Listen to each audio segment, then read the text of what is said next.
সকালবেলা ভোট প্রদান করেছি আলহামদুলিল্লাহ, এবং আমি বিশ্বাস করি সন্ধ্যা পর্যন্ত ৫টা পর্যন্ত যে আমাদের ভোট গণনা যদি সুষ্ঠু সুন্দরভাবে হয়, তাহলে দাঁড়িপাল্লার প্রতীকে ঝালকাঠি ১ আসনে ইনশাআল্লাহ আমি বিজয়ী হব। কিছু প্রবলেম ইতিমধ্যেই আমাদের কাছে শনাক্ত হয়েছে, যেমন এখন যে স্কুলটায় দাঁড়ানো আছেন এখানে আপনার ব্যালট বক্স খোলা অবস্থায় ভোট চলতেছিল, যেটা অত্যন্ত ন্যাক্কারজনক একটি ঘটনা। যদিও তারা বলছেন এটা তাদের অগাচরে হয়েছে, ভুল হয়েছে, কিন্তু সরকারি নিয়ম অনুযায়ী এটা হওয়ার কোনো সুযোগ নেই। ব্যালট বক্স একেবারে লক করা থাকবে এবং ওখানের প্রিজাইডিং অফিসার সহ সবাই এটা চেক করবে, তারপরে শূন্য বক্সে কাজ শুরু করবে, কিন্তু সেটা হয়নি।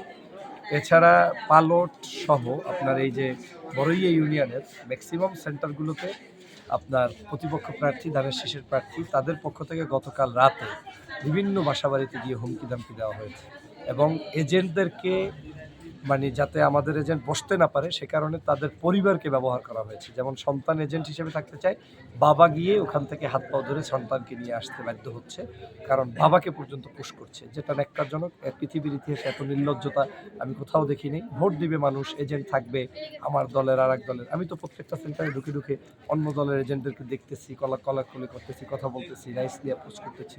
এটা আমার কাছে দৃষ্টিগোচর হয়েছে যে এটা এখনও আমাদের প্রায় ৩-৪টা জায়গায় ভয়ে এই ইউনিয়নেরই সেন্টারগুলোতে এজেন্ট কোনোভাবে সকালবেলা নাকি তাদেরকে মারধর করে বের করে দেওয়া হয়েছে।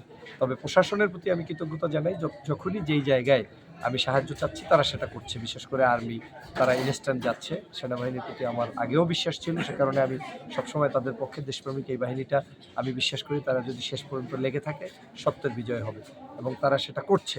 কিন্তু সমস্যাটা হচ্ছে সেনাবাহিনী তো 7 দিনের জন্য, ওরা বলতেছে যে আমরা তো 10 দিন, 1 বছর থাকবো, 6 মাস থাকবো, আমার দোকানপাট ব্যবসা বাণিজ্য বন্ধ করে দিল।